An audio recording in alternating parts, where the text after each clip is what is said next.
नमस्कार दोस्तों, मैं आप सभी का स्वागत करता हूं अपने YouTube चैनल शिक्षा गली पर। और फिर से मैं एक नया टॉपिक लेके आ गया हूं। ये भी बहुत ही इंपॉर्टेंट टॉपिक है मेरे ख्याल से। सभी एग्जाम्स में इस टॉपिक से एक क्वेश्चन जरूर बनता है।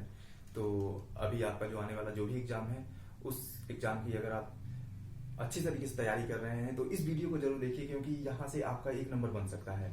और हमारा वीडियो कोई बहुत ज़्यादा लंबा नहीं होता है। हम अपने चैनल पे छोटे छोटे वीडियो डालते हैं और रिलेवेंट वीडियो डालते हैं। जितना जो इस एग्जाम के सिलेबस और जो पिछले एग्जामों में 10-15 सालों में लगातार पूछता हुआ क्वेश्चन आया है, उनसे और जो थोड़ा बहुत एक्सपेक्टेड होते हैं कि ये आ सकते हैं, थोड़ा सा पैटर्न इस तरह से चेंज हो रहा है तो ये क्वेश्चन बन सकते हैं। तो इस तरह के वीडियो हम लगातार अपलोड कर रहे हैं। और आज मैं अपने चैनल पे एक नया टॉपिक लेके आया हूँ, प्रमुख उपकरण एवं उनके कार्य, कि कौन से उपकरण होते हैं और वो किस तरह से कार्य करते हैं, क्या काम होता है उनका। तो चलिए इस टॉपिक को हम लोग कंठस्थ करने की कोशिश करते हैं, पूरी तरह से याद कर लेंगे हम लोग। 5-7 मिनट 8 मिनट का वीडियो रहेगा, इसमें हम पूरी तरह से इसको एकदम अपने दिमाग में घुसा लेंगे। और ये बहुत इंपॉर्टेंट टॉपिक है। ठीक है, तो शुरू करते हैं दोस्तों। चलिए सबसे पहले देखते हैं कि ये हमारे उपकरण है। हम इधर इस साइड में उपकरण लिखे हैं और यहाँ पे उसके कार्य लिखे हैं। यहाँ पे हमने उपकरण लिख दिया है और यहाँ पे हमने उसके कार्य लिखा है। तो चलिए देखते हैं। अल्टीमीटर।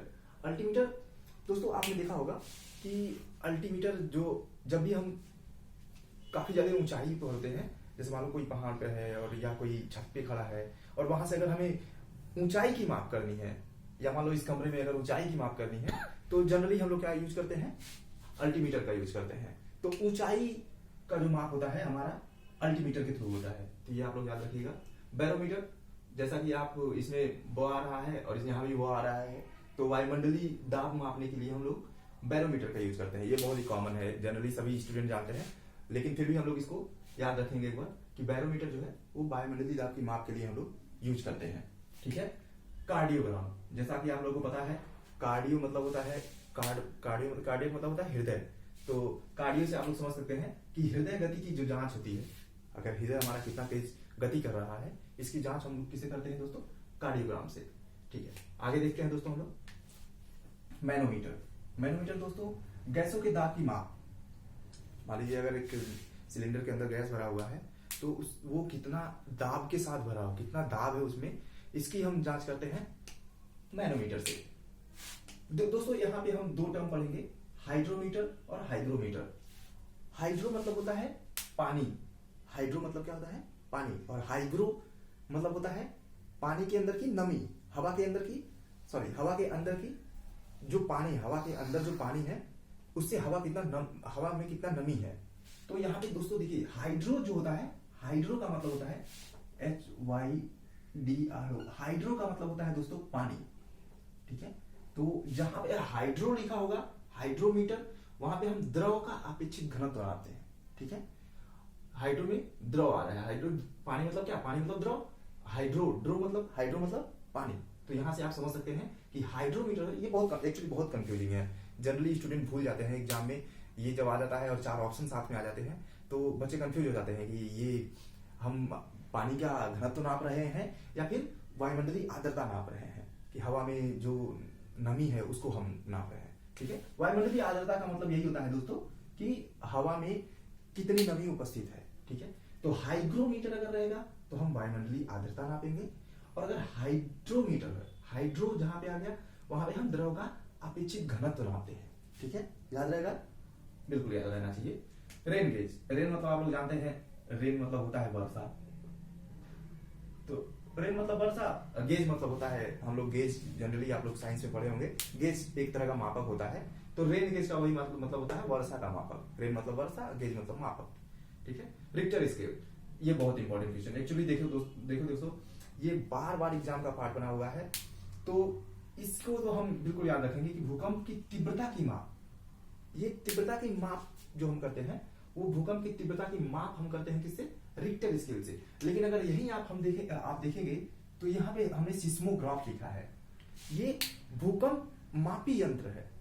यहाँ पे हम तीव्रता को मापते हैं, भूकंप कितनी तेजी से आया है। जो आप लोगों ने सुना है कि 4.8 तीव्रता का मतलब भूकंप आया था, या फिर 6 तीव्रता का भूकंप आया था। तो वो जो हम मापते हैं कि कितने तीव्रता का भूकंप आया, वो रिक्टर स्केल पे मापते हैं। तो रिक्टर स्केल क्या है? भूकंप की तीव्रता की मापक है। और सिस्मोग्राफ क्या है ये दोस्तों? ये भूकंप मापी यंत्र है कि भूकंप आने वाला है, इसकी पता हम कैसे लगाते हैं? सिस्मोग्राफ से। चलिए आगे देखते हैं। लैक्टोमीटर। लैक्टो जनरली आप लोग, लैक्टो का मतलब होता है दूध। आप जहां भी लैक्टो आ जाएगा, लैक्टो शब्द आ गया तो आप समझ लीजिए कि वो दूध से रिलेटेड ही कुछ कह रहा है। तो यहाँ पे हम देखिए लैक्टोमीटर अगर है तो यहाँ पे दूध की शुद्धता दोस्तों देखिए हम लैक्टोमीटर से मापते हैं। ये लैक्टो शब्द आप हमेशा दूध से कनेक्ट कीजिएगा, कभी भी कोई भी लैक्टो से रिलेटेड कोई भी वर्ड आता है तो। चलिए आगे देखते हैं। फैथोमीटर। फैथो मतलब दोस्तों देखिए फैथोमीटर हम समुद्र की गहराई, जनरली इसका यूज हम जो गोताखोर होते हैं वो जब समुद्र के अंदर कुछ रिसर्च करने के लिए या किसी तरह का कोई खोज के लिए जाते हैं तो हम लोग वहां पे अगर हम किसी समुद्र की गहराई मापना चाहते हैं कितनी गहरी है तो फैथोमीटर से हम नापते हैं। एनीमोमीटर देखिए दोस्तों ये बहुत इंपॉर्टेंट है, ये भी बार बार पूछता रहता है। एनीमोमीटर दोस्तों हवा की शक्ति तथा गति का मापक है कि हवा किस गति से चल रहा है और उसमें कितना पावर है। दोस्तों देखिए कभी कभी हवा जब बहुत तेजी से चलता है और भूकंप आता है तो हम लोग हम लोग पीछे हट जाते हैं, हम लोग आगे बढ़ने की कोशिश करते हैं लेकिन हम उतना आसानी से नहीं, जितना हम नॉर्मल हवा में आगे बढ़ते हैं उतना आसानी से हम आगे नहीं बढ़ पाते हैं। इसका मतलब क्या? हवा में गति है और हवा हमारे ऊपर कुछ प्रेशर जनरेट कर रहा है, कुछ शक्ति है उसके अंदर जो हमें पीछे ढकेल रहा है। तो एनीमोमीटर दोस्तों जो है वो हवा की शक्ति तथा गति का मापक है।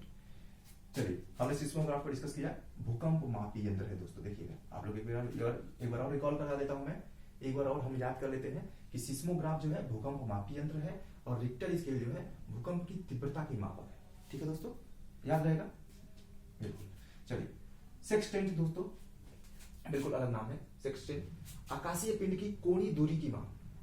आकाशीय पिंड की कोणीय दूरी की माप जो है दोस्तों ये थोड़ा सा अलग लग रहा था मुझे और मुझे लग रहा था कि ये एग्जाम का पार्ट बन सकता है, इसलिए मैंने इसको लिख दिया था इस पे। चलिए दोस्तों आगे देखते हैं।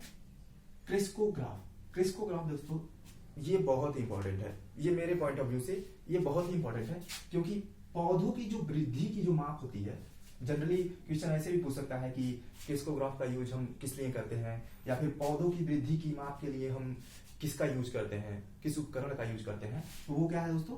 क्रिस्कोग्राफ। ये बहुत इंपॉर्टेंट हो सकता है और हो सकता है कि एग्जाम में ये दिख जाए आप लोगों को। स्फिग्नोमैनोमीटर नाम काफी बड़ा है और नाम जैसा है उसका काम ही बहुत शानदार है। ब्लड प्रेशर आप लोग सुने होंगे, रक्तदाब। तो ब्लड प्रेशर का जो मापक होता है दोस्तों ये बहुत ही कॉमन बीमारी आज के टाइम पे रक्तदाब बहुत ही जनरल बीमारी हो गई है। मुझे लगता है कि 50-60% लोग इससे जूझते हैं, रक्तदाब होना बहुत आम सी बात हो गई है। तो ये दोस्तों जो हम माप करते हैं रक्तदाब की वो हम स्फिग्नोमैनोमीटर से करते हैं। किससे करते हैं? स्फिग्नोमैनोमीटर से। ठीक है। पायरोमीटर देखो दोस्तों, पायरोमीटर उच्च ताप मापक है। ये उच्च ताप जो हम मापते हैं कि अगर हमें बहुत ज्यादा टेम्परेचर माप करना है तो वहां पे हम पायरोमीटर का यूज करते हैं। थर्मोस्टेट ताप नियंत्रित करने में, देखिए दोस्तों हम यहाँ पे थर्मोस्टेट हम पढ़ रहे हैं, थर्मोस्टेट का हम यूज किससे करते हैं? ताप नियंत्रित करने में, और पायरोमीटर का उच्च ताप के मापन में। ठीक है दोस्तों, तो यहाँ पे आप लोग देख रहे हैं कि थर्मोस्टेट जो है वो ताप नियंत्रित करने में और पायरोमीटर ये उच्च ताप के मापक में यूज करते हैं। ठीक है दोस्तों, आगे देखते हैं। कम्यूटेटर विद्युत धारा की दिशा बदलने में। विद्युत धारा जो होती है, विद्युत किस दिशा में बह रहा है उसकी दिशा अगर हमें बदलना है तो हम किसका यूज करते हैं? कम्यूटेटर की यूज करते हैं। ये बहुत इंपॉर्टेंट हो सकता है। ग्रेविमीटर जल में उपस्थित तेल क्षेत्रों का पता लगाने में। ये दोस्तों देखिए अभी हाल ही में एक देश है तुर्की, आपने नाम सुना होगा। तुर्की ने अपने समुद्र में प्राकृतिक गैस का भंडार खोजा है।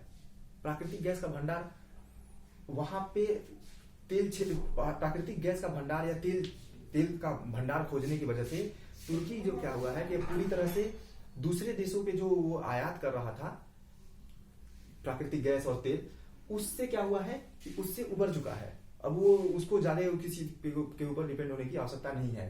तो जो हम समुद्र के अंदर हम खोजते हैं कि समुद्र के अंदर जाने से पता चलता है कि मुंबई में समुद्र के अंदर गैस का भंडार मिल गया या तेल का क्षेत्र मिल गया, तो ये हम कैसे पता करते हैं? ग्रेवोमीटर वो डिवाइस है जिससे पता चलता है कि जल में उपस्थित तेल क्षेत्र कहाँ है। तो जल में उपस्थित तेल क्षेत्रों का पता लगाने में हम लोग किसका यूज करते हैं? ग्रेवोमीटर का।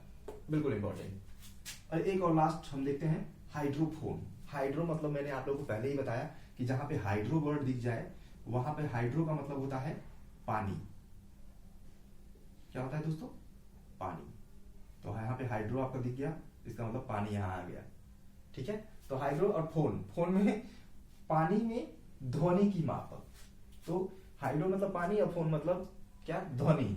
एक तरह से फोन में हम क्या करते हैं? जनरेट करते हैं ध्वनि। तो अगर हम पानी के अंदर ध्वनि उत्पन्न कर रहे हैं तो हम हाइड्रोफोन से पता लगा सकते हैं कि हम पानी के अंदर जो ध्वनि उत्पन्न हो रही है वो कितनी है।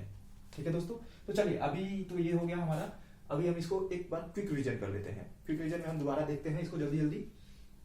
अल्टीमीटर दोस्तों हमने बताया था ऊंचाई का मापक। बैरोमीटर वायुमंडलीय दाब का मापक। कार्डियोग्राम, कार्डियो जहां आ गया, कार्डियो मतलब हृदय, तो हृदय गति की जांच करते हैं।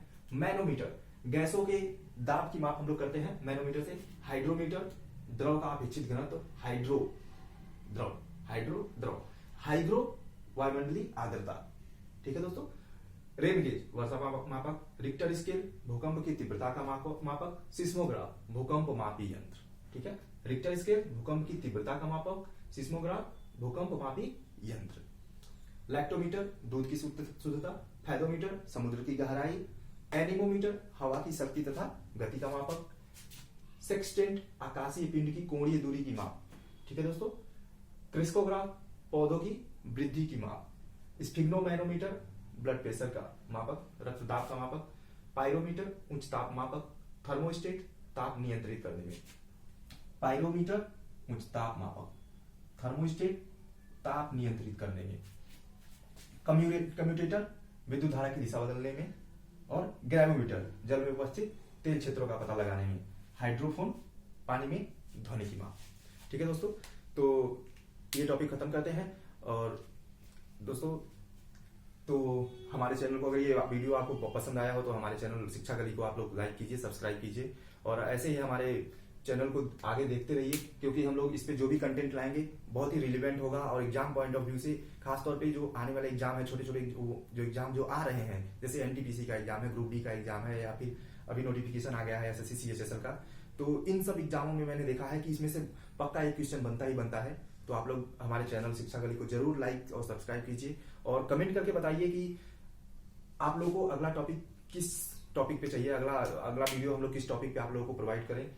और अगर आप लोगों को किसी तरह की कोई दिक्कत है तब भी आप कमेंट कर सकते हैं। जरूरी नहीं है कि मैं बहुत ही अच्छा पढ़ाता हूँ या किसी तरह की उसमें मुझसे गलती भी हो सकती है। तो अगर कोई गलती हुई दोस्तों तो आप हमें कमेंट कर सकते हैं और हम जरूर उसमें सुधार करने की कोशिश करेंगे और कोशिश करेंगे कि आप लोगों को जितना अच्छा से अच्छा हो सके और जितना कम टाइम में हो सके अच्छे कंटेंट प्रोवाइड करने की कोशिश करें।